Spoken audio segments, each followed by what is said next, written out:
ආයුබෝවන් දුවේ පුතේ ඔයාලා මේ එකතු වෙලා ඉන්නේ අපේ පුනරීක්ෂණ පාඩම් මාලාවේ දෙවෙනි පාඩම සමගයි. ඉතින් අපි අද දින සාකච්ඡා කිරීමට බලාපොරොත්තු වෙන්නේ පළමු ප්‍රශ්න පත්‍රයට අදාළ දෙවන කොටස. අපි මීට කලින් වීඩියෝවේදී පළමු ප්‍රශ්න පත්‍රයේ ප්‍රශ්න 7ක් සාකච්ඡා කරා. ඒ නරඹපු නැති කෙනෙක් ඉන්නවනම් ඒට අදාළ ලින්ක් එක පහත විස්තර තිරුවේ සටහන් කරලා ඇති. ඉතින් දුවේ පුතේ තවමත් මගේ channel එක ඔයගොල්ලෝ subscribe කරේ නැත්නම් මම subscribe කරන්න. එතකොට ඔයාලට පුළුවන් මම වීඩියෝ එකක් දාපු සැනින්ම දැනගන්න. හොඳයි පුතේ අපි එහෙනම් අපේ ප්‍රශ්න පත්‍රයේ ප්‍රශ්න සාකච්ඡාවට පිවිසෙමු. අපි කලින් වීඩියෝවේදී ප්‍රශ්නාංක 7ක් දක්වා සාකච්ඡා කරා. අද තියෙන්නේ 8 වෙනි ප්‍රශ්නය. හොඳයි දුවේ පුතේ අපි එහෙනම් අද 8 වෙනි ප්‍රශ්නයෙන් ආරම්භ කරමු. මොකක්ද 8 වෙනි ප්‍රශ්නේ දීලා තියෙන්නේ? නිශ්චල සමජාතීය ද්‍රවයක් තුල ඇති ලක්ෂයක පීඩනය කෙරෙහි බලපාන සාධකයක් නොවන්නේ. උත්තර 4ක් දීලා තියෙනවා. මේ ප්‍රශ්නේදී පුතේ අහන්නේ පීඩනය ගැන. පීඩනය කියන්නේ අපි සාමාන්‍ය විදිහට කියනවා නම් ඒකක වර්ගඵලයක් මත ක්‍රියා කරන බලයට තමයි අපි පීඩනය කියලා කියන්නේ. එතකොට පුතේ පීඩනය මනින විවිධ අවස්ථාවල් තියෙනවා. දැන් මෙන්න මෙතෙන්දී අපේක්ෂා කරන්නේ ද්‍රවයක යම් ලක්ෂයක පීඩනය මනින්න මොනවද උපයෝග කරගන්නේ කියන එක. අපි මේ ප්‍රශ්නයට අදාළ සිද්ධාන්ත කොටස පොඩ්ඩක් මතක් කරගමු. මම හිතනවා ඒක වැදගත් වෙයි කියලා. ඔන්න මම අඳිනවා ජල භාජනය. මොකද අපිට කතා කරන්න තියෙන්නේ ද්‍රවයක යම් ලක්ෂයක පීඩනය ගැන. මේ ජල භාජනය ඕන ජලයෙන් පිරලා තියෙන්නේ. මේ ජලයේ නිදහස් පෘෂ්ඨය. කියන්නේ වායුගෝලීය පීඩනය මෙන්න මෙතන තමයි ක්‍රියාත්මක වෙන්නේ. මම ගන්නවා ලක්ෂ දෙකක්. එකක් A ලක්ෂය කියලා කියනවා. අනිත් එක මම ගන්නවා B ලක්ෂය කියලා. මම මෙන්න මේ එක එක ලක්ෂයට නිදහස් පෘෂ්ඨයේ ඉඳලා තියෙන උස සටහන් කරගන්නවා. මෙන්න මෙතෙන්ට උස තියෙනවා. මෙන්න මෙතෙන්ට තියෙනවා.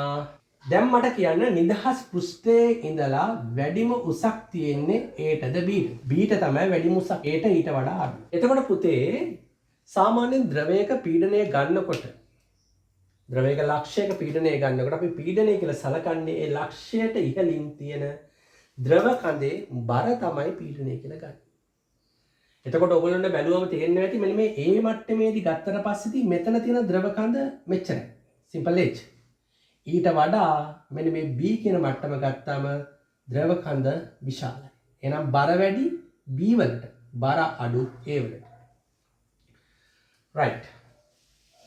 එතකොට මම දැන් ඔන්න යම් ලක්ෂයක් ගන්නවා මෙතන. අපේ ප්‍රශ්නේ තියෙන ද්‍රවයක ලක්ෂයකනේ නේද? මෙන්න මේ නිදහස් පෘෂ්ඨයේ ඉඳලා මේ ලක්ෂයට තියෙන උස මම ගන්නවා h කියලා. එතකොට මෙන්න මේ ද්‍රවයේ ඝනත්වය මම ගන්නවා rho කියලා. එතකොට ළමයිනේ මෙන්න මේ ලක්ෂයේදී මේ ලක්ෂයට දැනෙන බර මම හොයන්න යන්නේ. මේ බර හොයන්න මට අවශ්‍ය වෙනවා ද්‍රව කඳේ උස. ඒ විතරක් නෙවෙයි ද්‍රවයේ ඝනත්වයත් මට අවශ්‍ය වෙනවා. තව එකක් අවශ්‍ය වෙනවා මොකද්ද? ගුරුත්වජ ත්වරණය.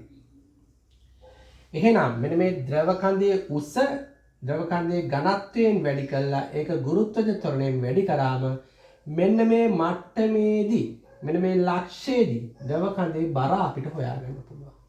මෙන්න මේ ද්‍රව කඳේ බර සමාන වෙනවා එම ස්ථානයේ පීඩනයට. එහෙනම් පීඩනය කියන එකට අපිට ගන්න පුළුවන් h rho g. ඔන්න ඔය වගේ ප්‍රකාශයක් අපිට ගන්න පුළුවන් ද්‍රවයක යම් ලක්ෂයක පීඩනය. දැන් කවුරු හරි අහනවා ඔයගොල්ලෝගෙන් ද්‍රවයක යම් ලක්ෂයක පීඩනයට බලපාන සාධක මොනවද කියලා. එකක් තමයි පුතේ එම ලක්ෂයට ඉහළින් ඇති ද්‍රව කඳේ උස h. අනිත් එක තමයි ද්‍රවයේ ඝනත්වය. අනිත් එක තමයි ගුරුත්වජ ත්වරණය. ඒ අනුව තමයි මේ ප්‍රකාශය ගොඩනගලා තියෙන්නේ. දැන් යමු අපි අපේ ප්‍රශ්නයට. නිශ්චල සමජාතීය ද්‍රවයක් තුළ ඇති ලක්ෂයක පීඩනය කෙරෙහි බලපාන සාධකයක් නොවන්නේ. ගුරුත්වජ ත්වරණය බලපානවා. ද්‍රවයේ පරිමාව බලපාන්නේ නෑ පුතේ නේද? ද්‍රවයේ ඝනත්වය බලපානවා. නිදහස් පෘෂ්ඨයේ සිට එම ලක්ෂයට ඇති ගැඹුර ඒකත් බලපානවා. ඒ අනුව අපිට උත්තරය විදිහට ගන්න පුළුවන් මොකද්ද? ද්‍රවයේ පරිමාව. හොඳයි පුතේ අපි යනවා 9 වෙනි ප්‍රශ්නෙට. මොකද මේ ප්‍රශ්නේ කියලා තියෙන්නේ අපි බලමු. X නැමැති මූලද්‍රව්‍යයේ පොස්පේටයේ සූත්‍රය XPO4 වේ. X වල සල්පේටයේ සූත්‍රය වන්නේ. මේක පුතේ සංයුජතාව සම්බන්ධයෙන් තියෙන ප්‍රශ්නයක්. මොකක්ද අහලා තියෙන්නේ? X වල පොස්පේටයේ සූත්‍රය දීලා තියෙනවා XPO4 කියලා. ඒ අනුව අහනවා X වල සල්පේටයේ සූත්‍රය අහන්න. X වල සල්පේටයේ සූත්‍රය තමයි අහන්නේ. අපි මේක කොහොමද හදන්නේ කියලා. එතකොට පුතේ අපි මේ ප්‍රශ්නේ විසඳන්න නම් මේ සංයුජතාව පිළිබඳ දැනුමක් තියෙන්න ඕන. අපි දැනගන්න ඕන මූලද්‍රව්‍ය පරමාණුවක සංයුජතාව කොහොමද හොයාගන්නේ කියලා. ඔයගොල්ලන්ට තියෙනවා මූලද්‍රව්‍ය පරමාණු 20ක් සාමාන්‍ය පෙළ මට්ටමේදී ඉගෙන ගන්න. මේ 20 ඇතුළත් කළානේ ඔයගොල්ලෝ ආවර්තාවක හදලා තියෙන්නේ. එතකොට ආවර්තාවක ඔයගොල්ලෝ දන්නවා කාණ්ඩ 8ක් තියෙනවා ආවර්ත 4ක් තියෙනවා. මෙන්න මේක තමයි මේ මූලද්‍රව්‍ය 20 ඇතුළත් කරලා තියෙන්නේ. මම ඔයගොල්ලන්ට ලේසි ක්‍රමයක් කියන්නම් කොහොමද ආවර්තාවකයේ කාණ්ඩ අංකය ඇසුරෙන් මූලද්‍රව්‍ය පරමාණුවක සංයුජතාව හොයාගන්නේ කියලා. මුලින්ම අපි කාණ්ඩ අංක ටික ලියාගමු. මේක තමයි කාණ්ඩ අංක ටික. ඔයගොල්ලෝ මුලින්ම කරන්න ඕන මොකද්ද පුතේ? මෙන්න මේ 4 වෙනි කාණ්ඩේ ළඟින් ඉරක් ගන්න. දැන් මේ තියෙන 4 වෙනි කාණ්ඩේ. පළවෙනි කාණ්ඩයේ සිට 4 වෙනි කාණ්ඩේ දක්වා මූලද්‍රව්‍ය පරමාණු වල සංයුජතාව ගන්න පුළුවන් කාණ්ඩ අංකය. මුකුත්ම නැහැ කාණ්ඩ අංකය තමයි මේක සංයුජතාව වෙන්නේ. 5 වෙනි කාණ්ඩේ ඉඳලා 8 වෙනි කාණ්ඩේ දක්වා කොහොමද සංයුජතාව ගන්න? ඒක ගන්න නම් පුතේ 8න් අඩු කරන්න ඕන කාණ්ඩ අංකය. කාණ්ඩේ තියෙන මූලද්‍රව්‍යයක සංයුජතාව ගන්න කියලා කිව්වොත් 8 අඩු කිරීම 6 කීය දෙන්නේ? සංයුජතාව 2යි. 7 වෙනි කාණ්ඩේ ගන්න කිව්වොත් 8 අඩු කිරීම 7 කීය දෙන්නේ? 1යි. දැන් අපි දන්නවා 8 වෙනි කාණ්ඩේට සංයුජතාවක් නැහැ බිඳුවයි නේද? උච්ච වායු කාණ්ඩේ. ඔන්න ඔය විදිහට අපිට මූලද්‍රව්‍ය පරමාණුවක සංයුජතාව ගන්න පුළුවන්. ඊට අමතරව ඔයගොල්ලෝ අහලා ඇති පුතේ බහුපරමාණුක අයන කණ්ඩක කියලා දෙයක් තියෙනවා. බහුපරමාණුක අයන කණ්ඩක නේද? මොනවද තියෙන්නේ? ඔය බයිකාබනේට් තව එතකොට සල්ෆේට් ෆොස්ෆේට් නේද? මෙන්න මේ වගේ බහුපරමාණුක අයන කණ්ඩක තියෙනවනේ. මේවා මේ බලන්න එක මූලද්‍රව්‍ය පරමාණුවක් නෙවෙයි තියෙන්නේ. පරමාණු දෙකක් හෝ ඊට වඩා වැඩි ගාණක් තියෙන්න පුළුවන්. මේක එක පොකුරක් විදිහට තියෙන්නේ. ඒකයි මේකට බහුපරමාණුක අයන කණ්ඩකයක් කියන්නේ. මේ බහුපරමාණුක අයන කණ්ඩක වලට අදාළව සංයුජතාවන් තියෙනවා. මම මෙතෙන්දී ඒක කියන්නේ නැහැ. සංයුජතාව එක වෙච්ච බහුපරමාණුක අයන කණ්ඩක 7ක් තියෙනවා. ඒ වගේම සංයුජතාව දෙක වෙච්ච බහුපරමාණුක අයන කණ්ඩක 4ක් තියෙනවා. සංයුජතාව 3 වෙච්ච බහුපරමාණුක අයන කණ්ඩ එකක් තියෙනවා. අන්න ඒ වගේ සංයුජතාව අපි දැනගන්න ඕන. එතකොට මූලද්‍රව්‍ය පරමාණුකයි බහුපරමාණුක අයන කණ්ඩයකයි සංයුජතාව ඔයගොල්ලෝ දන්නවනම් ඕගොල්ලන්ට සාමාන්‍ය පෙළ මට්ටමේ ඕනෑම සංයෝගයක සූත්‍රය ඉතාමත් පහසුවෙන් ලියන්න පුළුවන්. මම ඒකත් කියලා දෙන්නම් කොහොමද ලියන්නේ කියලා. දැන් මෙන්න මෙහෙම ගන්නකො. සාමාන්‍යයෙන් සංයෝගයක සූත්‍රය ලියන්නේ ධනායනයේ මුලිනුත් ඍණායනයේ පසුවත් තමයි ලියන්නේ. ඔන්න x කියලා ධනායනයකුයි y කියලා ඍණායනයකුයි තියෙනවා කියලා හිතන්නකො. මේකේ සංයුජතාව 2යි කියලා හිතන්නකො. මේකේ සංයුජතාව 3යි කියලා හිතන්නකො. එතකොට මේ සංයෝගයේ සූත්‍රය ලියනකොට මොකද්ද කරන්නේ? මෙන්න මේ වගේ සංයුජතාව මාරු කරලා ලිවීමක් කරනවා. එතකොට අපිට සූත්‍රය විදිහට ලියන්න පුළුවන් මොකද්ද? x වලට ආවේ මෙයාගේ සංයුජතාවයි. x3 y වලට ගිහින් ආගෙන මෙයාගේ සංයුජතාව y2 කියලා. මේ දෙකේම සංයුජතාව සමාන වෙනවනේ. අපිට ඒ දෙකම ලියන්න ඕනේ නැහැ. x y කියලා විතරක් ලියන්න පුළුවන්. right. ඒ අනුව අපි යන් අපේ ප්‍රශ්නය විසඳන්න. දැන් අපිට දීලා තියෙන්නේ x ෆොස්ෆේටේ සූත්‍රය දීලා තියෙනවා. x සල්ෆේටේ සූත්‍රය තමයි අහන්නේ. දැන් අපි මේක වෙන් කරලා ලියමු. දැන් අපි දන්න මේ ෆොස්ෆේටේ කියන්නේ බහුපරමාණුක අයන කණ්ඩකයක්. බහුපරමාණුක අයන කණ්ඩකයක්. ඔයගොල්ලෝ බලන්න බහුපරමාණුක අයන කණ්ඩයන්ට ෆොස්ෆේට් වල සංයුතාව තියෙනවා කීයක් කියලාද? 3ක් කියලා තියෙනවා. එහෙනම් මේක ලියනකොට මෙන්න මෙහෙමද ලියන්නේ නැත්තම් x ෆොස්ෆේට්. එතකොට මෙයාගේ සංයුතාව 3යි නේද? මෙයාගේ සංයුතාව අපි දන්නේ නැහැ. හැබැයි මේ දෙන්නගෙම යටින් ඉලක්කමක් ඇවිල්ලා නැහැ. ඒ කියන්නේ මෙයාගේ මේ 3 මේ පැත්තට එන්න එපා. මෙයාගේ එක මේ පැත්තට යන්න ඕනේ. හැබැයි මෙතන x වල 3ක් තියෙනවද? නැහැ. එහෙනම් මොකද්ද වෙලා ඇත්තා? x වල සංයුතතාවයි phosphate වල සංයුතතාවයි සමාන වෙන්නේ. එහෙම වුණොත් නේද මෙතන 3 නැති වෙන්නේ. right. ඒ අනුව අපිට තීරණය කරන්න පුළුවන් මොකද්ද පුතේ? x වල සංයුතතාව 3යි කියලා. x වල සංයුතතාව 3යි කියලා අපිට යනවා තීරණය කරන්න පුළුවන්. ඔන්න දැන් අපි ප්‍රශ්නේ භාගයක් විසඳලා තියෙන්නේ. x වල සංයුතතාව 3ක් වෙනවා. ඒ ගත්තේ මේකට අනුව. දැන් අපිට ලියන්න තියෙන්නේ සල්ෆේට්. අපි දන්නවා සල්ෆේට් එක සංයුතතාව 2යි. දැන් මේ දෙක මාරු කරලා ලියන්න. x වලට එනවා සල්ෆේට් සංයුතතාව x2. සල්ෆේටයට යනවා x වල සංයුතතාව SO4. වරහණක් ඇවිලා එන ඛණ්ඩයකට එමනේ යන්නේ 3යි. x2SO4 3.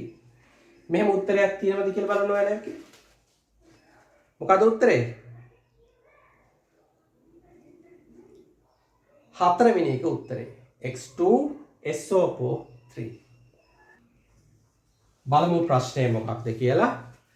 සරසුලක සංඛ්‍යාතය හර්ට්ස් 256ක් වේ. වාතය තුළ ධ්වනි තරංග ප්‍රවේගය තප්පරයට මීටර 330ක් වේ. එයින් ඇතිවන තරංගයේ තරංග ආයාමය කුමක්ද කියලා තමයි අහන්නේ. අපි දන්නවා පුතේ තරංගයක් කියලා කියන්නේ මාධ්‍යයක හෝ අවකාශයක ගමන් කරන කැළඹීමකට තමයි අපි තරංගයක් කියලා කියන්නේ. එතකොට මේ තරංගයක චලිතය සම්බන්ධයෙන් අපිට ප්‍රස්ථාරික නිරූපණයක් කරන්න පුළුවන්. තරංගයක් මධ්‍ය අක්ෂයේ ඉඳලා කොපමණ උසක් චලනය වෙනවද කියන එක නිරූපණය කරන්න අපිට පළවෙනි භෞතික රාශිය ගන්න පුළුවන් මොකද්ද? විස්තාරය කියලා. මෙන්න මේක මේ තරංගයක උසින් නිරූපණය වෙන්නේ මොකද්ද? විස්තාරය කියන එක. ඒ වගේම මෙන්න මේකට කියනවා අපි නිම්නයක් කියලා.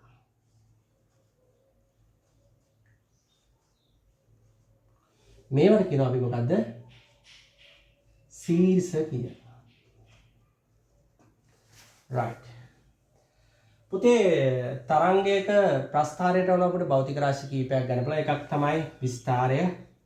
අනිත් එක තමයි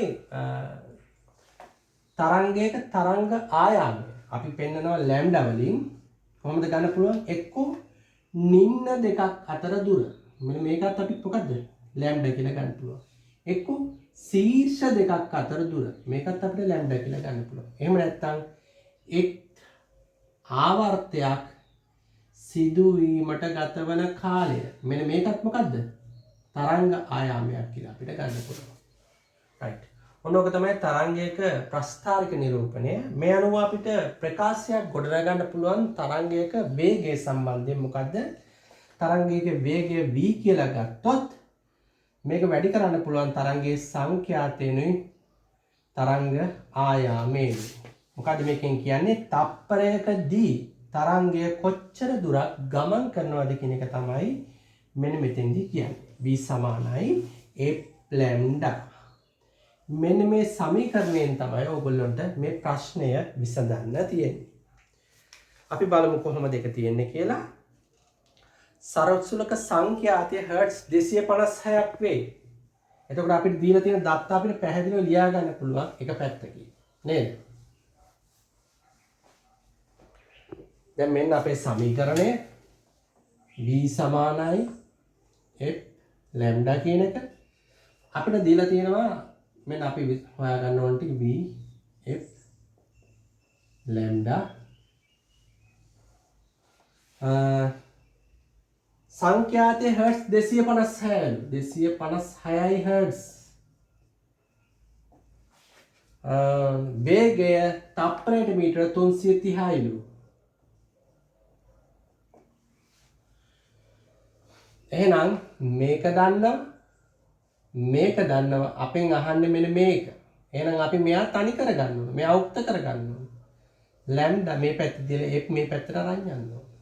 v බෙදීම f. එතකොට අපිට මේක ආදේශ කරන්න පුළුවන් v කියන්නේ කීයද? 330යි ms ඍණ 1 F කියන්නේ හර්ට්ස් 256යි. ඒ කියන්නේ තප්පරයකට ආවර්ත කොච්චර ප්‍රමාණයක් සිදු වෙනවද කියන එක. මෙන්න මේ විදිහට අපි ලියන්න පුළුවන් 256යි තප්පරයට කියලා ලියන්න පුළුවන්. එතකොට මෙන්න මේකට මේක කපල යනවා මීටර ඉතිරි වෙනවා. එතකොට ලැම්ඩා වලට අපිට ප්‍රකාශයක් ගන්න පුළුවන් 330 බෙදීම 256යි මීටර් කියලා. බලන්න මේ වගේ උත්තරයක් තියෙනවද කියලා? ඔව් තියෙනවා. කීවෙනි උත්තරේද? තුන්වෙනි උත්තරය. එහෙනම් අපිට ගන්න පුළුවන් උත්තරය තුන්වෙනි උත්තරය. හොඳයි පුතේ අපි යන් 11 වෙනි ප්‍රශ්නෙට පහත දැක්වෙන ඇටවුම පිළියෙල කිරීමට හයිඩ්‍රිල්ලා වැනි ජලජ ශාක යොදා ගැනීමට වඩාත් ගැළපෙන පිළිතුරු විය හැකියි. අපි දන්නවා අපිට ඉගෙන ගන්න තියෙනවා ප්‍රභා සංශ්ලේෂණය ගැන. මේ ප්‍රභා සංශ්ලේෂණය පරීක්ෂා කරන්න. ඒ වගේම ප්‍රභා සංශ්ලේෂණයේදී සෑදෙන වායුව කුමක්ද කියලා හොයාගන්න අපි ක්‍රියාකාරකමක් කරනවා. එතෙන්දී අපි කරන්නේ මොකද්ද? හයිඩ්‍රිල්ලා වැනි ජලජ ශාකයක් අරගෙන ඉවර වෙලා ජල බඳුනක තියලා මේකට ඉරේලිය වැටෙන්න දීලා ඉවර වෙලා මේකෙන් පිට වෙන වායුව එකතු කරගෙන තමයි පරීක්ෂණය අපි කරන්නේ නේද? එතකොට දැන් මේ ප්‍රශ්නේදී අහන්නේ මේ හයිඩ්‍රිල්ලා වැනි ශාකයක් ඇයි මේකට යොදාගත්තේ කියලා. උත්තර 4ක් දීලා තිනවා. අපි මේ උත්තර 4 ඔස්සේ මේ ප්‍රශ්නේ විසඳන්න උත්සාහ කරමු. බලමු පළවෙනි ප්‍රශ්නය. ශාකය සජීවී තත්ත්වෙන්ම පවත්වා ගැනීමට. නෑ එතකොට මේ හයිඩ්‍රිල්ලා කියන ශාකයම නෙමෙයි වෙනත් ශාකයක් වුණත් මේ විදිහට තියාගෙන සජීවී තත්ත්වෙන් පවත්වා ගන්න පුළුවන්. එතකොට මේ ප්‍රශ්නෙට අදාළව ඒක උත්තරයක් විදියට ගන්න බැහැ. දෙවෙනි එක බලමුකෝ. වායුව එකතු වූ බව පැහැදිලිව නිරීක්ෂණය කළ හැකි වීම. ඔව්. දැන් මේ හයිඩ්‍රිල්ලා වගේ ශාකයක් ගත්තට පස්සේදී පහසුවෙන්ම වායුව එකතු වෙච්ච බව නිරීක්ෂණය කරගන්න පුළුවන්. දැන් මේ පරීක්ෂණය ගොඩක් නිරීක්ෂණ මත පදනම් වෙනවනේ. එතන මේ පරීක්ෂණයේ සිදුවෙන්නේ මොකක්ද කියලා අපිට පැහැදිලිව නිරීක්ෂණය කරන්න පුළුවන් වෙනවා. ඒක හොඳ හේතුවක් වෙනවා. අපි යමුකෝ තුන්වෙනි එකට. ජලජ ශාකවල ප්‍රභා සංශ්ලේෂණ ශීඝ්‍රතාව වැඩි වීම. එහෙමනම් ඒක හැම ජලජ ශාකයකටම බලපානවද නේද? ඒක හේතුවක් නෙවෙයි. ජලජ ශාක බහුලව හමු වන නිසාය. එහෙමනම් ඒකත් මේකට බලපාන්නේ නැහැ නේද? හයිඩ්‍රිල්ලාම තොරගත්තේ බහුලව හම් වෙන හින්දා නෙවෙයිනේ. එහෙනම් අපිට මොකද්ද ගන්න පුළුවන් උත්තරේ? වායුව එකතු වූ බව පැහැදිලිව නිරීක්ෂණය කළ හැකි වීම. ඔව් හයිඩ්‍රිල්ලා වැනි ශාකයක් ගන්න ප්‍රධාන හේතුව තමයි පුතේ වායුව එකතු වන බව පැහැදිලිව අපිට නිරීක්ෂණය කරන්න පුළුවන් වීම. එහෙනම් උත්තරය අපිට ගන්න පුළුවන් මොකද්ද? දෙවෙනි උත්තරය. හොඳයි පුතේ අපි යනවා 12 වෙනි ප්‍රශ්නයට. පහත දැක්වෙන්නේ පේශි පටක වර්ග 3හි දල සටහන් වේ. A, B හා C පටකවල අදාළ නිවැරදි ප්‍රකාශ සඳහන් පිළිතුර තෝරන්න. අපිට පටක වර්ග 3ක් දීලා තියෙනවා. ඒකට අදාළව තමයි මේ ප්‍රශ්නය ගොඩනගලා තියෙන්නේ. ළමයිනේ අපි දන්නවා අපි නිර්මාණය වෙලා තියෙන. එහෙම නැත්නම් සතුන් නිර්මාණය වෙලා තියෙන්නේ සෛල වලින්. මෙන්න මේ වගේ එකම જાතියේ සෛල සමූහයක් එකතු වෙලා මොකක් හරි යම් පොදු කෘත්‍යයක් කිරීමට සැකස් වුණොත් අපි එතනට කියනවා පටකයක් කියලා. ඉතින් මෙන්න මේ වගේ පටක වර්ග 4ක් ගැන අපි කතා කරනවා සතුන්ගේ. එකක් තමයි අපිච්ඡද පටක, අනිත් එක තමයි සම්බන්ධක පටක, අනිත් එක තමයි පේශි පටක, අන්තිම එක තමයි ස්නායු පටක. දැන් මෙන්න මේ ප්‍රශ්නය අහලා තියෙන්නේ පේශි පටකයට අදාළව. අපි දන්නවා පේශි පටකය තවත් ප්‍රධාන පටක 3කට අපිට බෙදන්න පුළුවන් නේද? අපි ඒක කතා කරමු. පේශි පටකය ගත්තට පස්සේදී ආකාර 3ක් තියෙනවා. මොකක්ද ඒ ආකාර 3? එක තමයි සිනිඳු පේශි පටකය. සිනිඳු පේශි පටකය. අනිත් එක තමයි කංකාල පේශි පටකය. කංකාල පේශි පටකය. අනිත් එක තමයි හත් පේශි පටකය. හත් පේශි පටකය. මෙන්න මේ තුන ගැන අපි පොඩ්ඩක් කතා කරමු. සිනිඳු පේශි පටකය නිර්මාණය වෙලා තියෙන්නේ සිනිඳු පේශි සෛල වලින්. සිනිඳු පේශි සෛලයක් ගත්තට පස්සේදී පුතේ මේක තර්ක රූපී හැඩයක් තියෙනවා. මේවා මධ්‍යයට වන අෂ්ටි පිහිටලා තියෙනවා. තර්ක රූපී හැඩයක් තියෙනවා. මේවායි හරස් විලේක නැහැ. ඒ වගේම මේවා බොහෝ විට තියෙන්නේ අවයවවල බිත්තිවල ආහාර මාර්ග බිත්තියේ ගර්භාෂ බිත්ති මුත්‍රාශ බිත්තියේ මේවා තමයි මේවා තියෙන්නේ. මේවා විඩාවටපත් වෙන්නේ නැහැ. අනිච්ඡානුකව ක්‍රියා කරනවා. ඊට පස්සේ මේ කංකාල පේශි පටකය ගත්තට පස්සේ පුතේ කංකාල පේශි පටකය හැදිලා තියෙන්නේ කංකාල පේශි පටකය හැදිලා තියෙන්නේ කංකාල පේශි සෛල වලින්.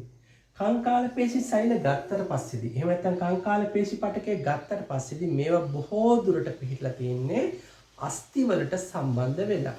ඔය පෘෂ්ඨවංශී ජීවීන්ගේ චලනයට සංචරණයට වගේ දේවල් වලට කංකාල පේශි පටකය අත්‍යවශ්‍ය වෙනවා. කංකාල පේශි පටකය ගත්තම කංකාල පේශි සෛල වලින් හැදිලා තියෙන්නේ මේ සෛල දිගටි සිලින්ඩරාකාරයි. මේවයි න්‍යෂ්ටිය පර්යන්තයට වෙන්න පිහිටලා තියෙන්නේ. එක න්‍යෂ්ටියක් නෙවෙයි න්‍යෂ්ටි ගොඩක් තියෙනවා. ඒකින්ද අපි වල කියනවා බහු න්‍යෂ්ටික සෛල කියලා. ඒ විතරක් නෙවෙයි මේවා මොනවද? හරස් විලේක පිහිටීමක් තියෙනවා. මෙන්න මේ වගේ. ඔය ත්‍රිශීර්ෂ පේශිය, ද්විශීර්ෂ පේශිය, මුහුණේ පේශි මේ වගේ ස්ථානවල කංකාල පේශි පටක අපිට හොයාගන්න පුළුවන්. ඊට පස්සේ පුතේ හර්ට් පේශි පටකය. මෙන්න මේක සුවිශේෂී පටකයක්. මේක පිහිටලා තියෙන දේහයේ එකම එක ස්ථානයක විතරයි. කොහෙද? හෘද වස්තුවේ. එතකොට මේ හර්ට් පේශි පටකය ගත්තට පස්සේදී මේකේ සෛල දිගටි ඒ වගේම ශාකණය වෙලා තියෙනවා. ශාකණය වෙලා තියෙනවා. අන්තරස්ථාපිත මඩල කියලා ව්‍යුහයක් මේවයි දරනවා. ඒ තරන්නේ හරස් විලේක පිහිටනවා. මේව ඇවිල්ලා ඒක නෂ්ටිකයි. ඒක නෂ්ටිකයි. උපතේ සිට මරණය දක්වාම විඩාවටපත් වෙන්නේ නැහැ. අනිච්ඡානුකව ක්‍රියා කරනවා. මේක ඉච්ඡානුකයි, මේක අනිච්ඡානුකයි. එහෙනම් මෙන්න මේක හම්බෙන්නේ හෘද වස්තුවේ, මේක හම්බෙන්නේ අස්ථි ආශ්‍රිතව කියන්නේ ත්‍රිශීර්ෂ පේශිය, ද්විශීර්ෂ පේශිය, මුහුණේ පේශිය වගේ ස්ථානවල මෙන්න මේක හම්බෙන්නේ අවයවවල බිත්තිවල තමයි මෙතන. ඔන්න පේශි පටකයට අදාළ පටක වර්ග 3. අපි යමු ප්‍රශ්නයේ පිළිතුර හොයාගන්න. දැන් මොනේ A B C කියලා තියෙන තුනක්. ඒකෙන් අපිට මොකද්ද කරන්නේ? නිවැරදි ප්‍රකාශය තමයි තෝරගන්න වෙන්නේ. පළවෙනි එක කියලා බලමුකෝ. දැන් මේ A රූපයේ තියෙන සිනිඳු පේශි පටකයක් නේද? B රූපයේ තියෙන මොකද්ද? කංකාල පේශි පටකයක්. C එකේ තියෙන හෘද පේශි පටකයක්. A ආහාර මාර්ග බිත්තිවල ඇත. ඔව් අපිට ගන්න පුළුවන් ආහාර මාර්ගවල බිත්තිවල තියෙනවා. ඒක හරි. B ද්විශීර්ෂ පේශිවල ඇත. ඔව් ඒකත් හරි. C හෘදයේ පිහිටා ඇත. ඔව් මේකෙන් විදිහට නම් පළවෙනි උත්තරේ හරි. අපි උනාට ඊළඟ උත්තර වලට යමු. තර්කරූපී හැඩතිය. ඔව් ඒක හරි. සිලින්ඩාකාරය සාකණය වී ඇත. කංකාල පේශි සාකණය වෙලා තියෙනවද? නැහැ නේද? ඒ අනුව අපිට දෙවෙනි උත්තරේ ගන්න බෑ. තුන්වෙනි උත්තරේ ඉච්ඡානුගය වැරදි නේද? සිනිඳු පේශි මොකද්ද? අනිච්ඡානුගය. ඒ අනුව අපිට තුන්වෙනි උත්තරේ තයින් කරන්න පුළුවන්. හතරවෙනි එක ඒක නෂ්ටිකයි. ඔව් ඒක හරි. B ඒක නෂ්ටිකයි. නෑ. අපි දන්නෝ කංකාල පේශි පටකේ මොකද්ද? කංකාල පේශි ශෛල බහු නෂ්ටිකයි. ඒ අනුව අපිට ගන්න පුළුවන් මොකද්ද? පළවෙනි උත්තරය හරි උත්තරේ විදිහට ගන්න පුළුවන්. 13 වෙනි ප්‍රශ්නයට වස්තුවක චලිතයට අදාළ විස්ථාපන කාල ප්‍රස්ථාරය පහත දක්වා ඇත. එම චලිතයට අදාළ ප්‍රවේග කාල ප්‍රස්ථාරය කුමක්ද? අපි දන්නවා චලිතය කියන පාඩමේදී අපි භෞතික රාශි කිහිපයක් ඉගෙන ගන්නවා නේද? දුර, වේගය, විස්ථාපනය, ප්‍රවේගය, ත්වරණය වගේ භෞතික රාශි අපි ඉගෙන ගන්නවා. ඒ විතරක් නෙවෙයි මෙන්න මේ භෞතික රාශි කාලයත් සමග ප්‍රස්ථාරගත කරන්නත් අපි ඉගෙන ගන්නවා. ඒ යටතින් එක ප්‍රස්ථාර වර්ගයක් තමයි පුතේ විස්ථාපන කාල ප්‍රස්ථාර කියලා කියන්නේ. මෙන්න මේ 13 වෙනි ප්‍රශ්නේ මුලින්ම සටහන් කරලා තියෙන්නේ විස්ථාපන කාල ප්‍රස්ථාරය. මොකද්ද මෙතන නිරූපණය කරලා තියෙන්නේ? කාලයත් සමග විස්ථාපනයේ වෙනස් වෙච්ච හැටි. බලන්න මෙන්න මේ කොටස මොකද්ද මේ තියෙන්නේ කියලා. තප්පර බිඳුවෙන් පටන් අරගෙන මෙයා ඒකාකාරව විස්ථාපනය වෙනස් කරගෙන ගිහිල්ලා. ඒ කියන්නේ සෑම කාලයකටම සමාන විස්ථාපන ප්‍රමාණයක් තමයි මෙයා ගෙවාගෙන ගිහිල්ලා තියෙන්නේ. ඒකනේ ප්‍රස්ථාරයේ ඒකාකාර වෙලා තියෙන්නේ නේද? එතකොට පුතේ ආයිත් මොකද වෙලා තියෙන්නේ? දිශාව වෙනස් වෙලා තිනවා. මෙයා ආරම්භක පිහිටුවට ඇවිල්ලා එම වේගයෙන්මනේ විස්ථාපනය වෙනස් කරගන්නේ. මොකද කියලා තියෙන්නේ? මේ මේක පැත්තකට ගිහිල්ලා ඉවර වෙලා ආපහු මුල් තැනටම ඇවිල්ලා. දැන් විස්ථාපනයේ බිඳුවක් වෙලා තියෙනවා. එතකොට පුතේ අපිට අපෙන් අහනවා මෙන්න මේකට අදාළව ප්‍රවේග කාල ප්‍රස්ථාරය මොකක්ද කියලා. එතකොට පුතේ අපි දන්නවා ප්‍රවේගය කියලා කියන්නේ මොකක්ද? ප්‍රවේගය කියන්නේ මොකද්ද? විස්ථාපනය බෙදීම කාලය. බෙදීම කාලය. තව විදිහකින් කියනවා නම් මොකද්ද? විස්ථාපනය වෙනස් වීමේ ශීඝ්‍රතාවය. දැන් මට ඔයගොල්ලෝ කියන්න මෙන්න මේ බිඳුවේ ඉඳලා මෙන්න මේ දක්වා විස්ථාපනය වෙනස් වීමේ ශීඝ්‍රතාවය එකම අගයක් නේද ගන්නෙ? ඒ කියන්නේ විස්ථාපනයක් තියෙනවා කාලෙකුත් තියෙනවා. දැන් උදාහරණයක් විදිහට අපි මෙන්න මෙහෙම හිතමුකෝ. මෙතන කාලය මේ විස්ථාපනය 6යි. මෙතන විස්ථාපනය 3යි. මෙතෙන්ට තප්පර 3ක් ගියා කියලා හිතන්නකෝ. මෙතෙන්ට තප්පර 6ක් ගියා කියලා හිතන්න. දැන් බලන්නකෝ මේකට දාලා. පළවෙනි එක දාමු. විස්ථාපනය 3යි, කාලය 3යි. කීයද දෙන්නේ ප්‍රවේගය? 1යි. දෙවෙනි එකට දාලා බලමුකෝ. විස්ථාපනය 6යි, කාලය 6යි. තප්පර. කීයද දෙන්නේ? 1යි. එහෙනම් එකම ප්‍රවේගයක් නේද මේ පුරාම පවත්වාගෙන ගිහලා තියෙන්නේ. ඒ වගේම තමයි දිශාව වෙනස් වුණාට මේ පැත්තට එකම ප්‍රවේගයක් තමයි පවත්වාගෙන ගිහලා තියෙන්නේ. ඒ අනුව අපිට ප්‍රවේග කාල ප්‍රස්ථාරයක් මේකට අපි නිරූපණය කරන්න පුළුවන්. ප්‍රවේග කාල ප්‍රස්ථාරයක් ගත්තා. මම මේක බිඳුව මැදින් අරගෙන ඍණාගයකුත් ගත්තා. ඇයි ඒ ඍණාගයක් ගත්තේ? මෙයා දිශාව වෙනස් කරනවානේ. දිශාව වෙනස් වෙච්ච ගමන ඍණාගයක් බවට පත් වෙනවා. මෙන්න ප්‍රවේගය මෙතනින් සටහන් කරා. මෙන්න කාලය සටහන් කරා. මේ ඉලක්කම් මම ඔයගොල්ලන්ට පැහැදිලි වෙන්න දැන් මේ. ඔව්. මෙන්න මෙතන ඉඳලා මෙතෙන්ට එනකම් පළවෙනි අර්ධය මොකද වෙලා තියෙන්නේ? විස්ථාපනය වැඩි කරගෙන ගිහලා එකම ප්‍රවේගයක් නේ. විස්ථාපනය වෙනස් වීමේ ශීඝ්‍රතාවය එකයි, ප්‍රස්ථාරය එකාකාර. එහෙනම් මෙන්න යම් අගයකින් පටන් අරගෙන මෙතෙන්ට යනකම් යනවා. දැන් මොකද උනේ? මෙයා ආපස්සට හැරිලා අයි අර විදිහටම ප්‍රවේගයක් පවත්ව ගන්නවා.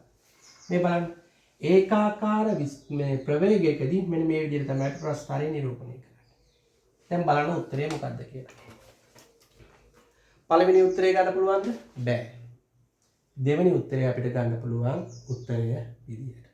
හොඳයි පුතේ අපි යන් 14 වෙනි ප්‍රශ්නයට මේකේ තියෙනවා රසායනික සමීකරණයක් දීලා තියෙනවා. මොකද්ද මේ රසායනික සමීකරණය? බේරියම් ක්ලෝරයිඩුයි සෝඩියම් සල්ෆේට් එකතු වෙලා බේරියම් සල්ෆේට් කියන සංයෝගයයි සෝඩියම් ක්ලෝරයිඩ් කියන සංයෝගයයි හදලා තියෙනවා.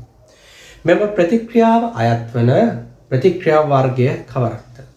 අපි රසායනික ප්‍රතික්‍රියා ගැන කතා කරද්දී ප්‍රධාන ප්‍රතික්‍රියා වර්ග 4ක් හම්බ වෙනවා. පළවෙනි එක තමයි පුතේ රසායනික සංයෝජන ප්‍රතික්‍රියා. මෙතෙන්දි වෙන්නේ පුතේ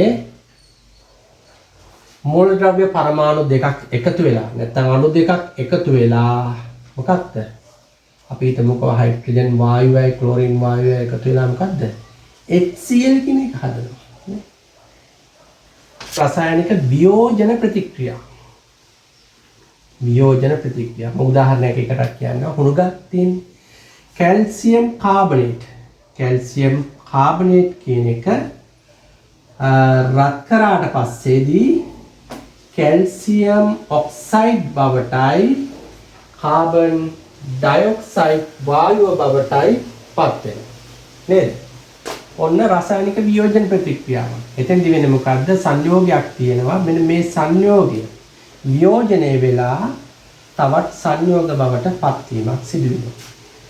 ඊළඟ එක තමයි පුතේ ඒක විස්ථාපන ප්‍රතික්‍රියා. අපි බලමු මොකද්ද මේ ඒක විස්ථාපන ප්‍රතික්‍රියා කියලා කියන්නේ. තුන්වෙනි එක ඒක විස්ථාපන ප්‍රතික්‍රියා. මම ඒකත් උදාහරණයකින් කියන්නම්. සිංක් කියන ලෝහය කොපර් සල්ෆේට් එක්ක ප්‍රතික්‍රියා කරලා ඉවර වෙලා සිංක් සල්ෆේටය හදනවා. කොපර් කියන ලෝහය නිදහස් කරනවා. මෙතෙන්දි මොකද්ද වෙලා තියෙන්නේ පුතේ? මෙන්න සංයෝගයක් තියෙනවා, මෙන්න මූලද්‍රව්‍යයක් තියෙනවා. මේ මූලද්‍රව්‍යයට හැකියාව ලැබිලා තියෙනවා. මෙන්න මේ සංයෝගයේ මෙන්න මේ කොපර් කියන මූලද්‍රව්‍ය පන්නන ඉවර වෙලා එයාට ඒ තැන අල්ලගන්න. එක තැනක් විස්ථාපනය කරලා නේද? අන්න ඒ වගේ වඩ කියනවා ඒක විස්ථාපන ප්‍රතික්‍රියා කියලා. මේක වෙන්නේ කොහොමද පුතේ? සක්‍රියතා ශ්‍රේණිය කියලා එකක් ඔයගොල්ලෝ අහලා ඇති. ලෝහවල ප්‍රතික්‍රියාකාරීත්වය වැඩි තැන ඉඳලා අඩු තැන දක්වා සකස් කරන පෙළගැස්මක්. අනේ සක්‍රියතා ශ්‍රේණියේ ඉහළින් ඉන්න කට්ටියට පුළුවන් පහලින් ඉන්න කට්ටියව අයින් කළා ඒ තැන් වලට සම්බන්ධ වෙන්න. දැන් සක්‍රීයතාවයෙන් ගත්තොත් සින් කියන මූලද්‍රව්‍ය ඉහළින් තියෙනවා, කොපර් කියන එක පහළින් තියෙනවා. අන්න ඒ විදියට තමයි ඒක විස්ථාපන ප්‍රතික්‍රියා සිද්ධ වෙන්නේ. අපි ඊළඟට කතා කරමු මොකද්ද?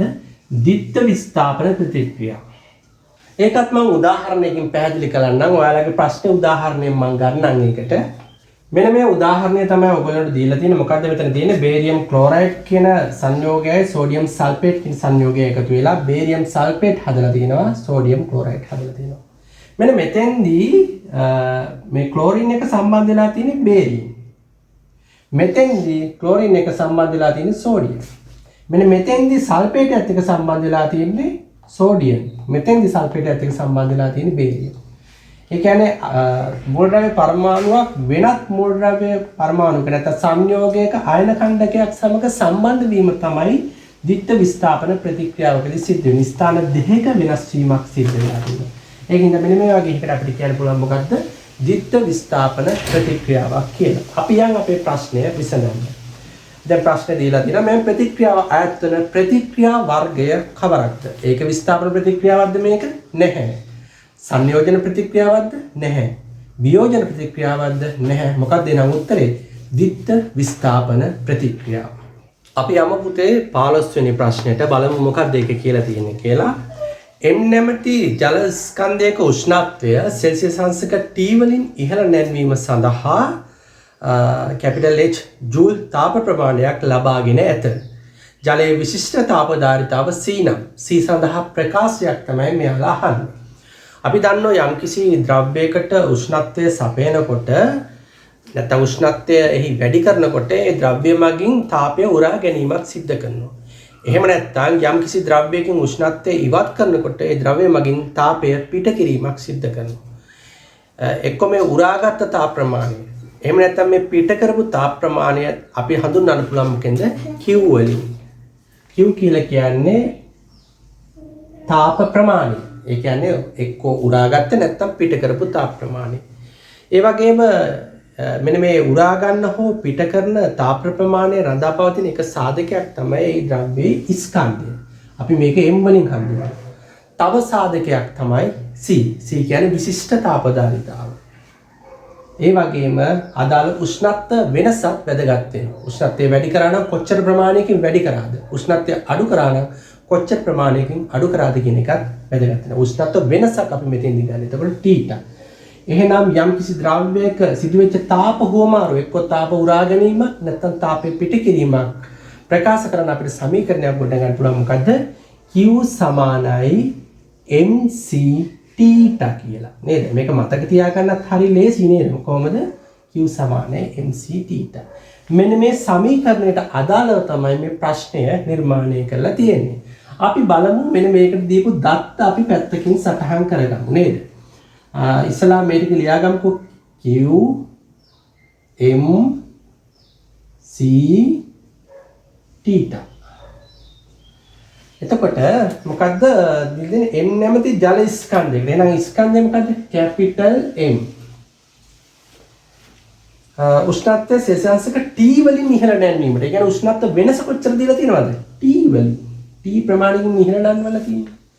ඉහළ නැංවීම සඳහා කැපිටල් H කියන තාප ප්‍රමාණයක් දීලා තියෙනවා. එහෙනම් මේ තාප ප්‍රමාණය කැපිටල් H. මෙන්න මේ C සඳහා ප්‍රකාශයක් තමයි අහන්නේ. එහෙනම් මෙන්න මේ සමීකරණය මුලින්ම අපි මොකද්ද කරන්න ඕන?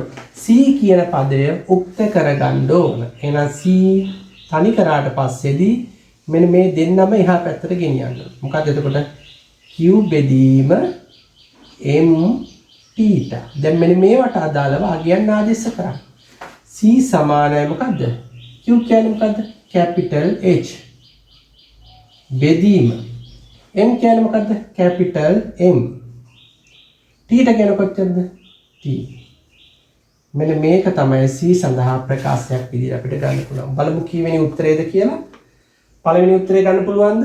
බැහැ. දෙවෙනි උත්තරේ ගන්න පුළුවන් මොකද්ද? C සමානයි H බෙදීම කැපිටල් M සිම්පල් T. උත්තරය 2. අපි යනවා පුතේ 16 වෙනි ප්‍රශ්නයට. මොකද්ද ප්‍රශ්නය? A, B හා C ද්‍රාවණ තුනක් දර්ශක මගින් පරීක්ෂා කිරීමේදී ලැබුණු නිරීක්ෂණ පහත දැක්වේ. A කියලා දීලා තියෙනවා නිල් ලිට්මස් රතු පාටට හරවයි. B කියලා දීලා පිනෝප්තලින් හමුවේ රෝස පාටට හැරේ. C කියලා දීලා රතු ලිට්මස් හොල් නිල් ලිට්මස් වර්ණ වෙනසක් නොකරයි. ඉහත A B හා C ද්‍රාවණ පිළිවෙලින් අපිට ද්‍රාවණ වර්ග තුනක් දීලා තියෙනවා. එකක් තමයි ආම්ලික, අනිත් එක බාෂ්මික, අනිත් එක තමයි උදාසීන. එතකොට මෙන්න මේ දර්ශක සම්බන්ධ ප්‍රශ්නයක් තමයි මෙතන තියෙන්නේ. අපි දර්ශකයක් භාවිතා කරන්න පුතේ ආම්ලික ද්‍රාවණයක්, එහෙම නැත්නම් බාෂ්මික ද්‍රාවණයක්, එහෙම නැත්නම් උදාසීන ද්‍රාවණයක් එකිනෙකින් වෙන් කර හඳුනා ගන්න තමයි අපි දර්ශකයක් භාවිතා කරන්නේ. ඔයගොල්ලෝ දන්නවා දර්ශකයක් ගත්තට පස්සේදී අම්ලයකදී එක වර්ණයකුත්, බාෂ්මයකදී තවත් වර්ණයකුත්, උදාසීන ද්‍රව්‍යයකදී වර්ණ විපර්යාසයක් නොදී ඉන්නත් දර්ශක වලට හැකියාවක් තියෙනවා. එතකොට අපි එදිනදා භාවිතා වන දර්ශක වර්ග කීපයක් මම කියන්නම්. එකක් තමයි ලිට්මස් පත්‍ර. ලිට්මස් පත්‍ර ගත්තාට පස්සේ පුතේ ලිට්මස් පත්‍ර වර්ග දෙකක් තියෙනවා. එකක් තමයි නිල්, අනිත් එක තමයි මොකද්ද? රතු. තව දර්ශක වර්ගයක් අපිට භාවිතා කරන්න පුළුවන් මොකද්ද? පිනෝප්තලීන්. පිනෝප්තලීන්. මතක තියාගන්නකෝ. මෙන්න මේ නෝ කියලා කියන්නේ. මෙයාට වර්ණයක් නැහැ. මෙයා අවර්ණයි. ලිට්මසුයි පිනෝප්තලීන්. තව දර්ශක තියෙනවා මෙතිල් ඔරෙන්ජ්, pH පරිමාණය. නමුත් අපිට මේ ප්‍රශ්නයට මෙන්න මේ දෙක තමයි අපෙන් අහන්නේ. අපි බලමු මේක කොහොමද ආම්ලික, බාෂ්මික, උදාසීන වලදී වෙනස් වෙන්නේ කියලා. ආම්ලික, බාෂ්මික, උදාසීන. right. මම මේකත් බෙදන්නම්කෝ දෙකට. දැන් නිල් ලිට්මස් ගත්තට පස්සේ පුතේ ආම්ලික ද්‍රාවණයකදී රතු පැහැයට හැරෙනවා. බාෂ්මික ද්‍රාවණයකදී වර්ණ වෙනසක් සිද්ධ වෙන්නේ නැහැ. නිල් පැහැයම තමයි තියෙන්නේ. උදාසීන එකත් වර්ණ වෙනසක් සිද්ධ වෙන්නේ නැහැ. නිල් පැහැයම තියෙනවා. රතු ලිට්මස් ගත්තට පස්සේදී ආම්ලික ද්‍රාවණයකදී රතු පැහැයම පවත්ව ගන්න. හැබැයි බාෂ්මික එකේදී මොකද්ද? නිල් පැහැයට හැරෙනවා. උදාසීන එකේදී රතු පාටම තියෙනවා. පිනෝප්තලින් මම කොහොම එක අවර්ණයි කියලා නේද? අවර්ණයි. මේ අවර්ණ ද්‍රාවණය ආම්ලික මාධ්‍යයකදී මොකද්ද වෙන්නේ? අවර්ණ විදියටම තියෙනවා. වර්ණයක් පෙන්වන්නේ නැහැ. හැබැයි බාෂ්මික ද්‍රාවණයකදී මොකද්ද වෙන්නේ? රෝස පැහැයක් අත් කරගන්නවා. රෝස පැහැයක් අත් කරගන්නවා. උදාසීන එකේදී වර්ණ වෙනසක් සිද්ධ වෙන්නේ නැහැ. ඔන්න මේ දර්ශක ආකාර ක්‍රියාකරන. දැන් අපි මෙන්න මේ දැනුම භාවිතා කරලා යමු ප්‍රශ්නයට. ඉහත A B හා C ද්‍රාවණ පිළිවෙලින්. A කියන එක නිල් ලිට්මස් රතු පාටට හරවනවලු. නිල් ලිට්මස් රතු පාටට හැරෙන්නේ මොකේදීද? ආම්ලික ද්‍රාවණයකදී. එහෙනම් A කියන එක මොකක් වෙන්න ඕනද? ආම්ලික වෙන්න ඕන. අපිට එකෙන්ම ගන්න පුළුවන් උත්තරේ පළවෙනි එක කියලානේ. අපි බලමු උනඩ ඊළඟ එකත්. පිනෝප්තලින් හමුවේ රෝස පාටට හැරෙනවලු B කියන එක. පිනෝප්තලින් හමුවේ රෝස පාටට හැරෙන කවුද? බාෂ්මික ද්‍රාවණයක්. එහෙනම් බාෂ්මික වෙන්න ඕන දෙවෙනි එක. තුන්වෙනි එක මොකද්ද? රතු ලිට්මස් හෝ නිල් ලිට්මස් වල වර්ණ වෙනසක් නොකරයි. කවුද එහෙනම්? උදාසීන ද්‍රාවණයක් වෙන්න ඕන. ඒ අනුව අපිට ගන්න පුළුවන් 16 වෙනි ප්‍රශ්නෙට පිළිතුර එක විදියට ගන්න පුළුවන්. හොඳයි අපි 17 වෙනි ප්‍රශ්නයට යනවා. 17 වෙනි ප්‍රශ්නේ දීලා තියෙනවා A නැමැති ට්‍රොලියක තප්පරයට මීටර 6ක ප්‍රවේගයකින් චලිත වෙමින් පවතී. ට්‍රොලියේ ගම්‍යතාව සහ චාලක ශක්තිය පිළිවෙලින්. මේක අහන්නේ මොකද්ද? එකක් ගම්‍යතාව අහනවා, අනිත් එක අහනවා මොකද්ද? චාලක ශක්තිය. ගම්‍යතාව කියලා කියන්නේ පුතේ මේ චලනය වන වස්තුවක් නවත්තන්න කොච්චර බලයක් යොදන්න ඕනද කියන එක නේද? මේ ගම්‍යතාව කියන එක රඳාපවතින සාධක කීපයක් මත ගම්‍යතාව කියන එක P කියලා ගත්තොත් ගම්‍යතාව රඳාපවතින ස්කන්ධය ඒ චලනය වන වේගය එහෙම නැත්නම් ප්‍රවේගයත් මත ගම්‍යතාවය රඳාපවතින. චාලක ශක්තිය කියන්නේ අපි දන්නවා චලනය වන වස්තුවක ගබඩා වෙන්න පුළුවන් ශක්තිය තමයි චාලක ශක්තිය නේද? චාලක ශක්තිය මයින් ප්‍රකාශය තමයි මොකද්ද? භාගයයි mv1. අපිට මේ දීපු දත්ත වලින් අපි මුලින්ම ගම්මිතාව හොයමු. ස්කන්ධය දීලා තියෙනවා කිලෝග්‍රෑම් 2ක් කියලා. ප්‍රවේගය දීලා තියෙනවා තප්පරයට මීටර 6යි කියලා. එතකොට මේ ගම්මිතාව වෙනව කොච්චරද? 12යි තප්පරයට මීටර කිලෝග්‍රෑම් 12ක් කියලා ගම්මිතාව වෙනවා. අපිට චාලක ශක්තිය ළඟට හොයාගන්න පුළුවන් කොහොමද? භාගේ වැඩි කිරීම ස්කන්ධය කොච්චරද? කිලෝග්‍රෑම් 2යි. වැඩි කිරීම ප්‍රවේගය කොච්චරද? 6 වර්ගය. මම මෙතන ඒකක ලියන්නේ නැහැ. එතකොට කොහොමද එන්නේ? මේකට මේක කපලා ගියා 36යි ජූල් කියලා එනවා මෙතන. ජූල් 36ක් කියලා. දැන් බලමු අපි උත්තරේ මොකක්ද කියලා. පළවෙනි උත්තරේ ගන්න පුළුවන් නේද? දෙවෙනි උත්තරේ මාරු වෙලා තියෙනවා. තුන්වෙනි උත්තරේ ගන්න පුළුවන්ද? right. අපි බලමු දැන් උත්තරේ මොකක්ද කියලා. පළවෙනි උත්තරය දීලා තියෙනවා ගම්මිතාවයට වර්ග තප්පරයට මීටර කිලෝග්‍රෑම් 12යි. හරිද? ඒකකවල ප්‍රශ්නයක් තියෙනෝනේ. තප්පරයට මීටර කිලෝග්‍රෑම් 12ක් වෙන්න ඕනේ. ඒ අනුව ඒ උත්තරේ ගන්න බෑ. දෙවෙනි උත්තරය 36ක් දීලා තියෙනවා ගම්මිතාව. ගන්න පුළුවන්ද? ඒකත් ගන්න බෑ. තුන්වෙනි උත්තරයට යන්න. අන දීලා තියෙනවා තප්පරයට මීටර කිලෝග්‍රෑම් 12යි ගම්මිතාව. චාලක ශක්තිය ජූල් 36යි. ඒ අනුව උත්තරේ ගන්න පුළුවන් මොකද්ද? තුන්වෙනි උත්තරය අපිට ගන්න පුළුවන් මේකදී. මෙන්න මේ වගේ ප්‍රශ්නවලදී ළමයි වරද්ද ගන්න තැන් දෙකක් තියෙනවා. එකක් තමයි ඒකක බලන්නේ නැතුව උත්තරය තෝරනවා. එතකොට ප්‍රශ්නේ දැනගෙන වරද්ද ගන්න. අනිත් එක තමයි මේ ගම්මිතාවයි චාලක ශක්තියයි මාරු කරගෙන උත්තරයට ගන්න. අනේ එතන ඒ ලකුණ හඳුනන. ළමයිනේ බහුවර්ණ ප්‍රශ්න පත්‍රයක ලකුණක් කියන්නේ ඊටාත්ම වටිනවා. අපි දන්නවා ඒහෙකට වගේ යනවා නම් අනිවාර්යයෙන්ම බහුවර්ණ ප්‍රශ්න 30කට එහා පැත්තේ කරන්න ඕන. 30කට එහා පැත්තේ කරලා තමයි අපිට ඒහෙකට යන්න පුළුවන්. ඒකින්ද මේ වගේ ප්‍රශ්නයක් තෝරනකොට ඊටමත් කල්පනාවෙන් නිවැරදිව තෝරන්න ඕන. එහෙම වුණොත් තමයි අපිට ඒහෙකට යන්න පුළුවන් වෙන්නේ. අපි යනවා පොතේ ළඟට 18 වෙනි ප්‍රශ්නයට. මොකද්ද බලමු අපි කියලා තියෙන්නේ. පොලිතීන් PVC සහ ටෙප්ලෝන් වල ඒකාවකය සහ අණුක සූත්‍ර පිළිවෙලින් දැක්වෙන වර්ණය මින් කුමක්ද? right. මෙතෙන්දි පුතේ මේ අහලා තියෙන්නේ බහු අවයවක ගැන.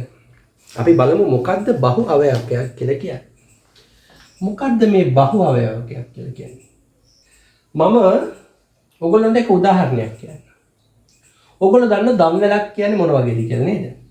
දම්වැලක් හැදිලා තියෙන්නේ මොකද්ද? දම්වැල් පුරු ගොඩාක් එකතු වෙලා. මෙන්න මෙහෙමනේ දම්වැලක් හැදෙන්නේ. එතකොට ඕගොල්ලෝගෙන් මම ඇහුවොත් මේ දම්වැල හදන්න මූලික උනේ කවුද කියලා? කවුද? මෙන්න මේ එක පුරුකක් තමයි දම්වැල හදන්න මූලික උනේ. මෙන්න මේ වගේ පුරු විශාල සංඛ්‍යාවක් එකට බැඳිලා තමයි දම්වැල හදලා තියෙන්නේ. බහු අවයවක කියන්නේ අන්න ඒ වගේ එකක් නේද? කොහොමද වෙන්නේ? කුඩා අණුවක් එකිනෙකට බැඳිලා දාමයක් විදිහට සකස් වුණාම ඒකට කියනවා අපි මොකද්ද? බහු අවයවකයක් කියලා කියනවා. මෙන්න මේ වගේ බහු අවයවක විශාල වශයෙන් වෙළඳ පොලේ තියෙනවා එදිනෙදා කටයුතු වලට ප්‍රයෝජනයට ගන්න. පොලිතීන්, ප්ලාස්ටික් වලින් හදපු සෙල්ලම් භාණ්ඩ, උපකරණ මෙන්න මේවා මොනවද? මේවා බහු අවයවක. ඔය මම සුලභවම භාවිතා වන බහු අවයවකයක් ගැන කියලා කියන්නම්. පොලිතීන් අපි කියන්නේ සිලිසිලි බෑග් කියලා පොලිතීන් කියලා කියන්නේ. මෙන්න මේ පොලිතීන් කියන බහු අවයවකයේ හදන්න මුල් වෙලා තියෙන්නේ එතීන් කියන කුඩා අණුව. එතීන්. මොකද්ද එතීන් වල සූත්‍රය? C2H4. එතීන් වල සූත්‍රය මොකද්ද? C2H4. එතීන් වල සූත්‍රය C2H4. මෙන්න මේකේ බන්ධන ස්වරූපය පෙන්වුවොත් මෙන්න මේ විදිහේ බන්ධනයක් තමයි මේකේ තියෙන්නේ. කාබන් අතර ද්විත්ව බන්ධනයක් තියෙනවා. ඊට අමතරව කාබන් වලට බන්ධන 4ක් තියෙන්න ඕනේ. හයිඩ්‍රජන් බන්ධන 2ක් පිටලා තියෙනවා. මෙන්න මේකට තමයි අපි කියන්නේ එතීන් අණුව කියලා. right. දැන් බලමු කොහොමද මේ එතීන් අණුව දාමයක් විදිහට සකස් වෙන්නේ කියලා. මේ කාබන් අතර ද්විත්ව බන්ධනය නැති වෙනවා. මේක තනි බන්ධනයක් බවට පත් වෙනවා. මෙන්න මේ නැති වෙච්ච බන්ධනයට හරියන්න තවත් කාබන් පරමාණුවක් සම්බන්ධ වෙනවා. මේ බලන්නකෝ. මෙන්න මෙහෙම තමයි පොලිතීන් කියන බහු අවයවකය නිර්මාණය වෙන්නේ. මෙන්න මේ විදිහට තමයි පොලිතීන් කියන බහු අවයවකය නිර්මාණය වෙන්නේ. දැන් මේ ප්‍රශ්නේදී අහලා තියෙන්නේ පුතේ අපිට සංයෝග තුනක් දීලා තියෙනවා. මෙන්න මේ සංයෝග තුනේ ඒක අවයවකය මොකක්ද කියලා. නේද? එතකොට මොකද්ද සංයෝග තුන? ඔව්. දැන්ටමත් ඔයගොල්ලෝ එකක් දන්නව නේද? මොකද්ද? පොලිතීන් හදන්න දායක වෙන්නේ එතීන් කියන කුඩා අණුව. මොකද්ද එතීන් වල සූත්‍රය? C2H4. PVC.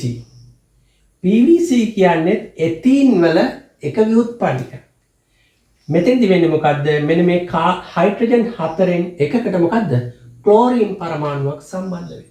එතකොට අපිට මේක ලියන්න පුළුවන් C2H3Cl කියලා. මම මේක පෙන්නන්නම් කොහොමද අණුව තියෙන්නේ කියලා. දැන් එතීන් වල මෙන්න මේ විදිහටනේ අණුව තිබුණේ. හයිඩ්‍රජන් හතරන්නේ සම්බන්ධ වෙලා තිබුණේ. මෙතෙන්දි වෙන්නේ මොකද්ද? මේ එක හයිඩ්‍රජන් එකක් වෙනකොට ක්ලෝරින් එකක් සම්බන්ධ වෙනවා. මෙන්න මේක තමයි අණුව. අනිත් එක මොකද්ද? ටෙෆ්ලෝන්. ටෙෆ්ලෝන් වලදී වෙන්නේ පුතේ මේ හයිඩ්‍රජන් හතරම වෙනකොට ෆ්ලුවරින් හතරක් සම්බන්ධ වෙනවා. එතකොට කොහොමද එන්නේ? C2F4. right. බලන්න මෙන්න මෙහෙම උත්තරයක් තියෙනවද කියලා. පළවෙනි පිළිතුර ගන්න පුළුවන්ද? බැහැ නේද? දෙවෙනි පිළිතුර ඒක ගන්නත් බෑ. තුන්වෙනි එක C2H4 C2H3Cl C2F4 මේක පිළිතුරේ සටහන් වෙලා තියෙන්නේ CF4 කියලා පුතේ. ඒක නිවැරදි කරගන්න C2F4 වෙනවා. එතකොට පිළිතුර ගන්න පුළුවන් අපිට තුන්වෙනි එක ගන්න පුළුවන් උත්තරේ විදියට. අපි යමු පුතේ 19 වෙනි ප්‍රශ්නෙට. බලමු ප්‍රශ්නේ මොකක්ද කියලා. R නැමැති ප්‍රතිරෝධකය හරහා විභවාන්තරය සහ එය හරහා ගලා යන ධාරාව එකවර මැනගත යුතුය ඇත. ඒ සඳහා සුදුසු පරිපත සටහන කුමක්ද? ඔව්. 10 වසරේ ධාරා විද්‍යුතය කියන පාඩමෙන් තමයි මේ ප්‍රශ්නය සකස් කරලා තියෙන්නේ. අපි මේ ප්‍රශ්නේ විසඳන්න කලින් සිද්ධාන්ත දැනුමක් ලබා ගත යුතුයි මම කියලා දෙන්නම්. පරිපතයක් කියන්නේ පුතේ ධාරාව එහෙම නැත්නම් ආරෝපණ ගලා යන සම්වෘත පද්ධතියක්. ආරෝපණ ගලා යන්න නම් මේ පද්ධතියට ආරෝපණ දායක කරන්න ඕනේ. එහෙනම් පරිපතයක අනිවාර්යයෙන්ම කෝෂයක් තියෙන්න ඕනේ. නේද? කෝෂයක අග්‍ර දෙකක් තියෙනවා. මොකක්ද? ධනාග්‍රයයි ඍණාග්‍රයයි. මෙන්න මේ ඍණාග්‍රයෙන් ඉලෙක්ට්‍රෝන ධනාග්‍රය කරා ගමන් කරනවා. ඉලෙක්ට්‍රෝන ගමන් කරනවා. මෙන්න මෙහෙම ඉලෙක්ට්‍රෝන ධාරාවක් ගමන් කරනකොට ඊට ප්‍රතිවිරුද්ධ දිශාවට ධාරාව ගමන් කරනවා. එතකොට අපි පරිපතයක ධාරාව ගමන් කරනවා කියලා කියන්නේ කොහෙද?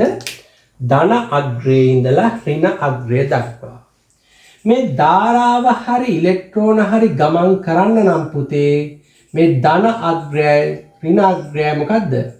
බාහිරින් සම්බන්ධ වෙලා තියෙනවා. එහෙම සම්බන්ධ වුණොත් විතරයි මේකේ ධාරාවක් ගමන් කරන්නේ. ඒ කියන්නේ මෙන්න මේ ඍණාග්‍රයෙන් පිට වෙන ඉලෙක්ට්‍රෝන ටික අනිවාර්යයෙන්ම ධනාග්‍රයට ළඟා වෙන්න ඕන. එහෙම වුණොත් තමයි පරිපතය සම්පූර්ණ වුණා කියලා කියන්නේ. අපි හිතමුකෝ මෙන්න මෙහෙම ගමන් කරනකොට මේ පරිපතයේ කොහේ හරි පළඳුවීමක් නැත්නම් බාධාවක් තිබිලා මෙතනින් නැවතුණා කියලා. දැන් මෙතනින් ඉලෙක්ට්‍රෝන පිට වුණාට මෙතෙන්ට ළඟා වෙන්නේ නැහැ. ඇයි? මොකද මෙතනින් බාධාවක් තියෙනවා. එතකොට මේ පරිපතය සම්පූර්ණද? නැහැ. සම්පූර්ණ නැහැ. හොඳට මතක තියාගන්න ධාරා විද්‍යුතයේදී පරිපත ගණන් හදනකොට මෙන්න මේ ධන අග්‍රයෙන් පිටවන ධාරාව අනිවාර්යයෙන්ම ඍණ අග්‍රයට ළඟා විය යුතුමයි. එහෙම වුණොත් තමයි පරිපතය තුල ධාරාවක් ගමන් කරා කියලා කියන්නේ. right. එතකොට මේ පරිපතයට සම්බන්ධ කරන විවිධ උපාංග තියෙනව නේද? එකක් තමයි ප්‍රතිරෝධක. අපිට මෙන්න මෙහෙම සංකේතවත් කරන්න පුළුවන්. තව එකක් තමයි වෝල්ට් මීටරය. විභවාන්තරය මනින්න ගන්න. තව එකක් තමයි ඇමීටරය නේද? ඇමීටරය. තව එකක් තමයි මොකද්ද? ස්විචය. තව ගොඩක් ඒවා තියෙනව නේද? ඩයෝඩ, විචල්්‍ය ප්‍රතිරෝධක නේද? ඒ වගේ ගොඩක් දේවල් තියෙනවා. නම් ප්‍රශ්නයට අදාළව මම මේ කීපයක් කිව්වේ. එතකොට මෙන්න මේ වගේ උපාංග මේ පරිපතයකට සම්බන්ධ කරන්න පුළුවන්. එතකොට මේ උපාංග පරිපතයකට සම්බන්ධ කරන ආකාර තියෙනවා නේද? මම විශේෂයෙන්ම මෙන්න මේ දෙක පරිපතයකට සම්බන්ධ කරන්නේ කොහොමද කියලා ඔයගොල්ලන්ට කියලා දෙන්න. සාමාන්‍යයෙන් වෝල්ට් මීටරකින් කරන්නේ විභවාන්තරයක් මනින එක. විභවාන්තරයක් නිතරම මනින්නේ මොකක් හරි උපකරණයක දෙකෙලවර විභවාන්තරයක් තමයි මනින්නේ. නේද? දෙකෙලවර විභවාන්තරයක්. එහෙනම් මේ උපකරණයේ විභවාන්තරය මනින්න ඕන නම් මොකද්ද කරන්නේ? වෝල්ට් මීටරේ කොහොමද සම්බන්ධ කරන්නේ? ඒ උපකරණයට සමාන්තරගතව තමයි සම්බන්ධ කරන්න ඕනේ. දැන් මේ උදාහරණයක් කියමුකෝ.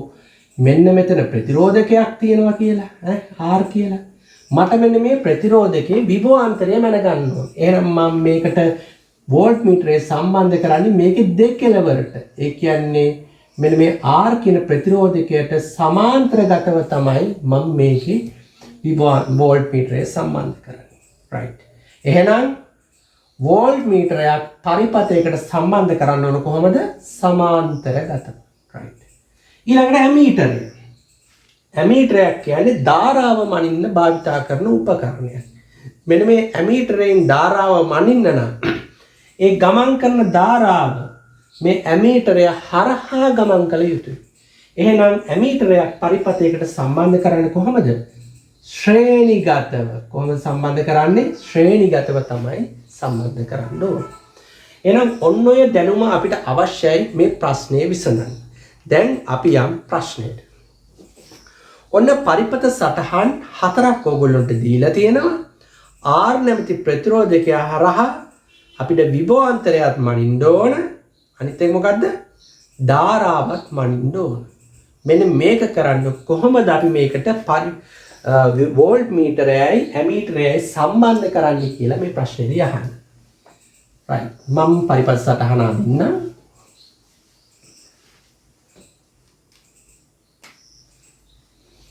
මෙන්න කෝෂය තියෙනවා. මෙන්න R කියන ප්‍රතිරෝධකය තියෙනවා. ඕන්න තියෙනවා. දැන් පරිපතය සම්පූර්ණයි නේද? පරිපතය සම්පූර්ණයි. මෙන්න ධනාග්‍රය මෙන්න ඍණාග්‍රය. මෙතනින් පිට වෙන ධාරාව මෙතෙන්ට එන්න ඕන. මොකක් හරහාද යන්නේ? R කියන ප්‍රතිරෝධකය හරහා යන්නේ. දැන් පුතේ මේකට වෝල්ට් මීටරයක් සම්බන්ධ කරන්න ඕන කොහොමද? අනිවාර්යයෙන්ම මේකට සමාන්තරගත වෙන්න ඕන. මේකට සමාන්තරව ගතව තමයි වෝල්ට් මීටරයක් සම්බන්ධ වෙන්න ඕන. ඇමීටරයක් මේකට සමාන්තරගතව සම්බන්ධ කළා හරියනවද? නෑ. එහෙම වුණොත් ඇමීටරය හරහා ධාරාව ගමන් කරන්නේ සුළු ප්‍රමාණයක්. ඒක ටික මෙහෙන් යන්න පුළුවන්. එහෙනම් ඇමීටරය සම්බන්ධ වෙන්න ඕන මෙන්න මේකට ශ්‍රේණිගත එක්ක මෙතනින් නැත්තම් මෙතනින් නේද? තමයි සම්බන්ධ වෙන්න ඕන. බලමු අපි ප්‍රශ්න පත්‍රයේ උත්තර වලට අදාළව කොහොමද තියෙන්නේ කියලා. පළවෙනි එකේ බලන්න R කියන ප්‍රතිරෝධකයට සමාන්තරගතව වෝල්ට් මීටරය සම්බන්ධ කරලා තියෙනවා. ඔව් ඒක නිවැරදි. ඒ කියන ඇමීටරය ශ්‍රේණිගතව සම්බන්ධ කරලා තියෙනවා. ඒකත් නිවැරදි. අපිට පේන විදිහට උත්තරය ඒක හරි. අපි දෙවෙනි උත්තරේට අන්න ඇමීටරය සමාන්තරගතව සම්බන්ධ කළා ප්‍රතිරෝධකයට. හරිද? වැරදි නේද? තුන්වෙනි එකට යන්න. ඇමීටරය වෝල්ට් මීටරය දෙකම සමාන්තරගතව සම්බන්ධ කළා. ඒක වෙන්න බෑ. හතරවෙනි එකේ ඇමීටරය වෝල්ට් මීටරය දෙකම ශ්‍රේණිගතව සම්බන්ධ කළා. එහෙනම් මොකද උත්තරේ වෙන්න ඕන? පළවෙනි එක තමයි උත්තරය වෙන්න ඕන. හොඳයි පුතේ අපි යමු 20 වෙනි ප්‍රශ්නයට. මොකද්ද තියෙන්නේ ප්‍රශ්නේ? පහත දැක්වෙන්නේ පුෂ්පවල වර්ණය ආවේනිගත වන ආකාරය පෙන්වන ඒකාංග මුහුමක සටහනකි. මෙහි කැපිටල් R යනු රතු වර්ණය වන අතර සිම්පල් R යනු සුදු වර්ණයයි. මෙහි ප්‍රවේණි දර්ශ අනුපාතය වන්නේ. පුතේ ආවේනය කියන්නේ අපේ ලක්ෂණ පරම්පරාවෙන් පරම්පරාවට ගමන් කිරීම. මෙන්න මේ අපේ ලක්ෂණ ආවේනිගත වන ආකාරය හොයලා බලන්න පරීක්ෂණ රැසක් ඉදිරිපත් කරපු විද්‍යාඥයෙක් තමයි ග්‍රෙගර් මෙන්ඩල් කියන්නේ. එතුමා ඒකාංග මුහුමක් සිද්ධ කරා. ඒකාංග මුහුමක් කියන්නේ මොකක් හරි එක ලක්ෂණයක් පරම්පරාවෙන් පරම්පරාවට ගමන් කරන ආකාරය සොයා බැලීම. ඉතින් මෙන්න මේ ඒකාංග මුහුමට අදාළ ලබාගත් ප්‍රතිඵල වලින් නිර්මාණය කරපු පනට් කොටුවක් තමයි මේ රූපසටහනේ පෙන්වලා තියෙන්නේ. මේ සටහනේදී බලලා තියෙන්නේ පුෂ්පවල වර්ණය කොහොමද ආවේනිගත වෙන්නේ කියලා. මෙතෙන්දී ජාන දෙකක් සටහන් කරලා තියෙනවා. එකක් තමයි capital R කියන එක, අනිත් එක මොකද්ද? simple R කියන එක. අපි සාමාන්‍යයෙන් capital ලකුණකින් පෙන්නන්නේ ප්‍රමුඛ ජානය, simple ලකුණකින් පෙන්නන්නේ නිර්විත ජානය. මෙන්න මේ විදිහට මුහුම් කරලා ගත්තේ ඒකාංග මුහුමක ප්‍රතිඵල තමයි මේ පරට කොටුවෙන් පෙන්නලා තියෙන්නේ. එතකොට මෙන්න මෙතෙන්දී අපි දැනගන්න ඕන තවත් වචන දෙකක් තියෙනවා. එකක් තමයි රූපානුදර්ශය. අනිත් එක තමයි මොකද්ද? ප්‍රවේණි දර්ශය. රූපානුදර්ශය කියන්නේ ජීවියෙක්ගේ බාහිරයට පෙනෙන ලක්ෂණ වලට තමයි රූපානුදර්ශකය කියලා කියන්නේ. නේද? මම උදාහරණයක් විදිහට ගන්නම්. රතු මල්. එතකොට මොකද්ද රූපානුදර්ශකය? රතු පාට මල්. එතකොට මේ ප්‍රවේණි දර්ශකය කියලා කියන්නේ මෙන්න මේ රූපානුදර්ශකය ඇති කරන්න මුල් වන ජාන සංයුතියට තමයි මොකද්ද ප්‍රවේණි දර්ශකය කියලා කියන්නේ. එතකොට මෙන්න මේ පණ කොටුවේ පෙන්වලා තියෙන ජාන. එහෙනම් මේ පෙන්වලා තියෙන මොකද්ද? ජාන සංයුතියක්. ඒ කියන්නේ මොකද්ද? ප්‍රවේණි දර්ශ තමයි මේ පෙන්වලා තියෙන්නේ. අපි බලමු දැන් මේ ප්‍රවේණි දර්ශ අනුපාතය කොහොමද එන්නේ කියලා. capital R කියලා එකක් තියෙනවා. capital R simple R කියලා දෙකක් තියෙනවා නේද? capital R simple R 1යි 2යි. එතකොට simple R කියලා එකක් තියෙනවා. මෙන්න ප්‍රවේණි දර්ශය නේද? දැන් කියනවනේ මේක රූපානුදර්ශය මොකක්ද කියලා. දෙකම capital R වුණොත් මොකක් වෙන්න ඕනද? රතු පාට වෙන්න ඕන නේද? capital R simple R ඒත් රතු පාට. capital R simple R ඒත් රතු පාට. simple R සුදු පාට වෙන්න ඕනේ. ඒක තමයි රූපානුදර්ශය. එනවානේ රූපානුදර්ශය හදන්න දායක වෙච්ච ජාන සංයුතිය තමයි අපි කියන්නේ මොකද්ද? ප්‍රවේණි දර්ශය. එහෙනම් ප්‍රවේණි දර්ශ අනුපාතය මොකද්ද වෙන්න ඕන? 1ට 2ට 1යි. මේක රූපානුදර්ශ අනුපාතය ලියන්නේ කිව්වොත් මොකද්ද? රතු සාක 3කට රතු පුෂ්ප 3කට සුදු පුෂ්ප කීයද? 1. මේකත් අහන්න පුළුවන් විභාගෙ. දැන් මෙතෙන්දී අහලා තියෙන්නේ ප්‍රවේණි දර්ශය. එහෙනම් මේ ලියනවනේ මොකද්ද? 1ට 2ට 1යි. මොකද උත්තරේ? උත්තරේ වෙන්නේ 3 වෙනි එක තමයි උත්තරේ වෙන්නේ. හොඳයි පුතේ, අපේ දෙවෙනි වීඩියෝව අපි මෙතනින් නතර කරනවා. අපි තවත් වීඩියෝකින් ඔබව සම්බන්ධ වෙනවා. දිගටම අපිත් එක්ක රැඳී සිටින්න. ඒ වගේම අපේ channel එක subscribe කරන්න අමතක කරන්න එපා. අලුතෙන් වීඩියෝවක් දාපු ගමනම ඔයගොල්ලන්ට notification එකක් එන්න bell icon එකත් click කරලා තියන්න. මම විශ්වාස කරනවා අපේ පාඨමාලාවත් එක්ක දිගටම රැඳී හිටියොත් ඔබට පහසුවෙන්ම විද්‍යා විෂයට ඒ සාමර්ථ්‍යයක් ලබා ගන්න පුළුවන් වෙයි කියලා. ආයුබෝවන්.